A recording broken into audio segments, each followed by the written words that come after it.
Hey, what's going on YouTube? Welcome back to Tech Conversations. Firstly, if you haven't already, make sure to check out LuxAlgo. LuxAlgo is the #1 AI agent that helps you find strategies, powered by some of the best trading indicators and used by over 15,000 traders, including myself. And I've covered many of their premium indicators in the past on my channel, so go ahead and check those videos out. But right now, if you sign up to LuxAlgo by using my link in the description below, you can get up to 50% off their premium indicators. Keep in mind, you can also get 30 days risk-free, so why not try them out? So go ahead and check out LuxAlgo. I'll put a link to them in the description below. Also, make sure to check out the Discord, completely free to join. I'll put a link to it in the description below as well. We're at 8,600 members in here, so let's get to 10,000 members.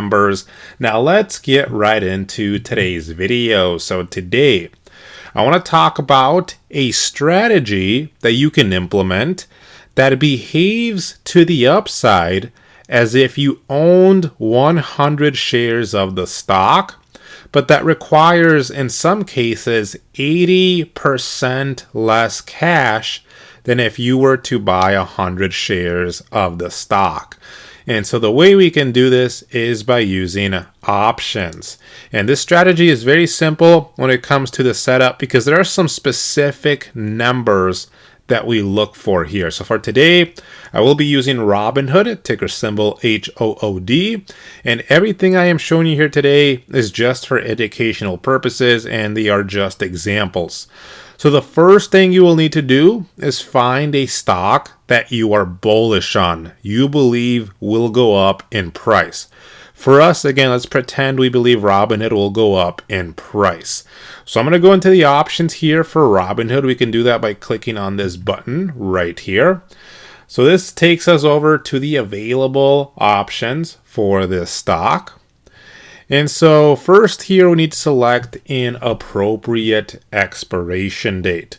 Now the expiration date you select will depend on your goals, on the outlook of the stock, etc. For us, let's just select February 13th. So we're going to give it over a month to go up in price. And again, this is just an example here. Now, we're going to make sure here next that we are on calls. So this is calls here, this is puts. We want to make sure we're on calls. And now we're going to select very specific strike prices for our options here. So the first thing we want to do now is find an in-the-money call option that has a delta of 70 or very close to 70. So first of all, an in-the-money call option is going to be an option whose strike price is less than the current share price. So all these options below this green line are going to be in-the-money call options here. They're also going to be the more expensive ones. Second of all, delta. What is delta? If I click on one of these options, notice that it expands. And down at the bottom, you see a section that says the Greeks. And if we take a look at the first Greek, look at what the name is, delta. So when we say that we're going to find an in-the-money call option that has a delta of 70 or very close to 70, we're talking about this right here. So notice this delta is 56, almost 57. So we want a delta of 70. So I'm going to go down and I'm going to look at the 106 strike price here. So notice if I expand this, what is the delta for this? 70.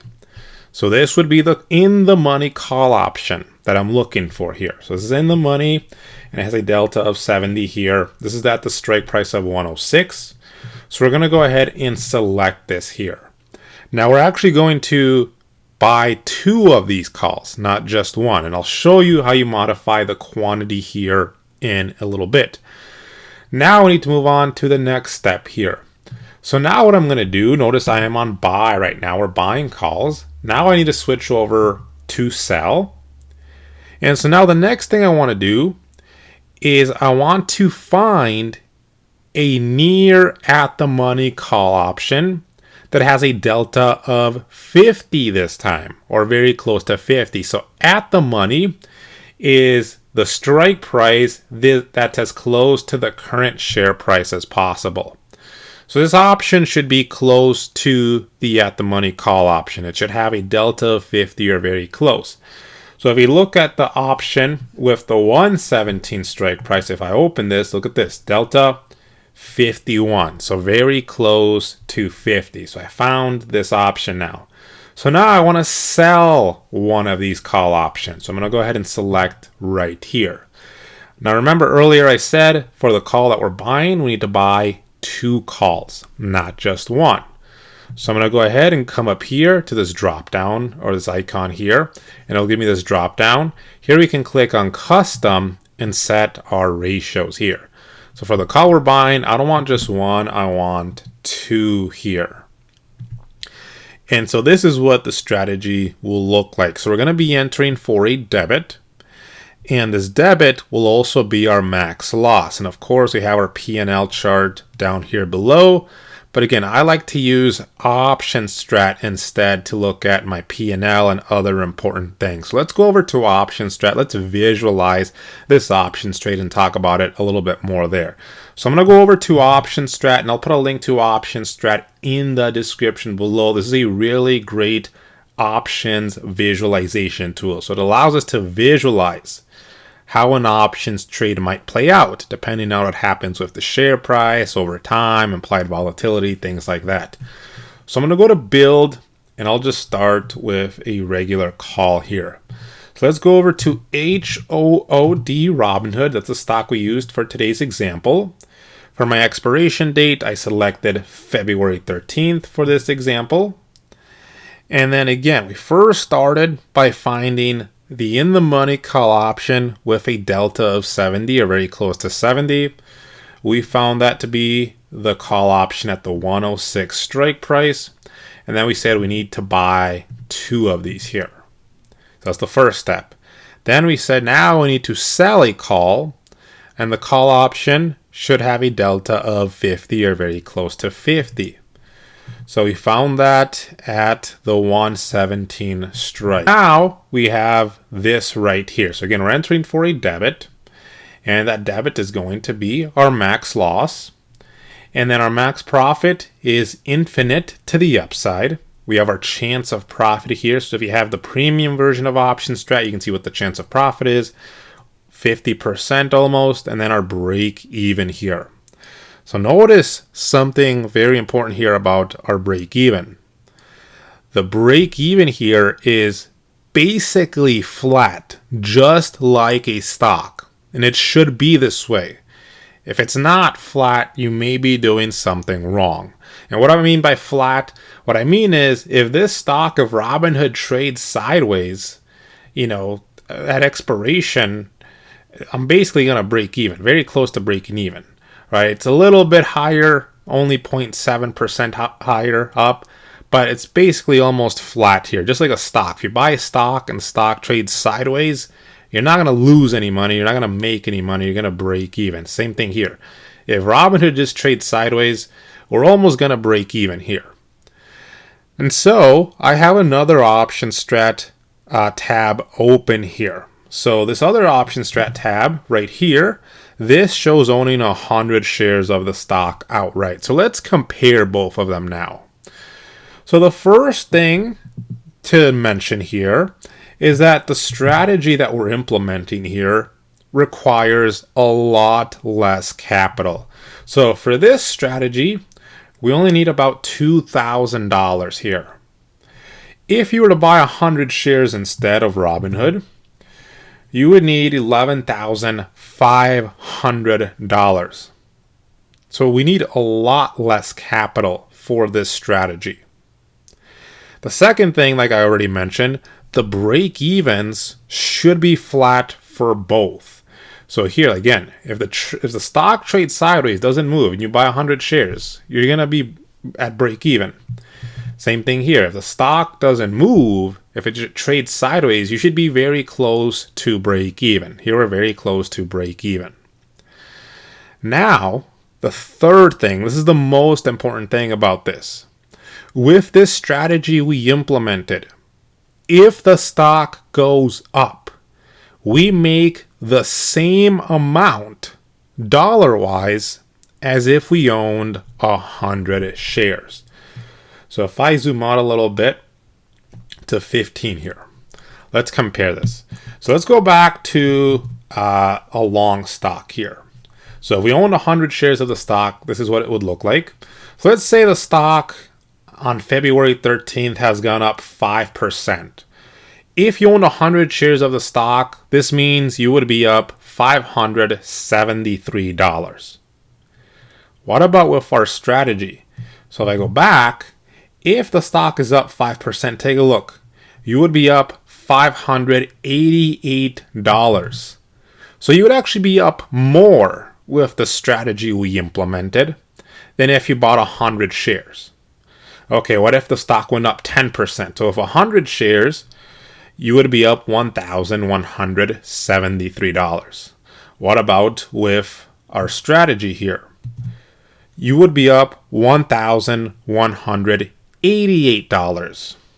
Let's do one more. Let's say the stock was up 15%.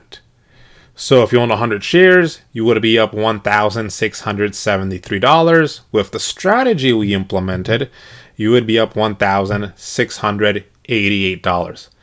You see how they are in line. You're making the same amount, cash-wise, dollar-wise, as if we owned 100 shares. The difference is with this strategy here, using options, it requires a lot less capital. So if you take a look at this from a percentage standpoint, if we take a look at our profit from a percentage standpoint, if the stock goes up 5% with our strategy, that's a 29% return. 10%, that's a 59% return. 15%, that's an 84% return. Versus with 100 shares, you'll notice your return's a lot less. If it goes up 5%, that's 5%. 10%, 10%. 15%, 50%. So as you can see here, because it requires a lot less capital, you can make bigger gains. You're going to make the same amount dollar-wise as if you owned 100 shares. So it mimics owning 100 shares, but because it requires a lot less capital, your actual return is higher. Now, there is a major downside here that we should not ignore. Because we're trading options, options do have an expiration date. And if this expiration date, or if the trade has gone wrong by the time our expiration date comes, we will lose money here with this strategy, right? So if expiration date comes and Robinhood is actually down to 110, you will lose money. You will lose, according to this, about $1,200. However, with 100 shares, if you own 100 shares of the stock and Robinhood's down 4.6%, well, if the trade goes wrong, you can wait for years to recover. So that's the major downside. With our strategy, since we're using options, options expire. And so if at expiration things went wrong, you're going to lose that money. If you own 100 shares and things go wrong, you can wait many, many years to recover. And so that's why it's important to use this strategy only when you are very certain that the stock will go up in price before the expiration date, not go down. And so this is actually called the zebra strategy, by the way. That stands for zero extrinsic back ratio. So you can search that up, find more information on this strategy. But I wanted to share this with you. If you have any questions, feel free to leave them in the comments section below. Check out the Discord, link to that in the description below. Hope you enjoyed the video. Let me know what you guys think, and I will see you guys next time.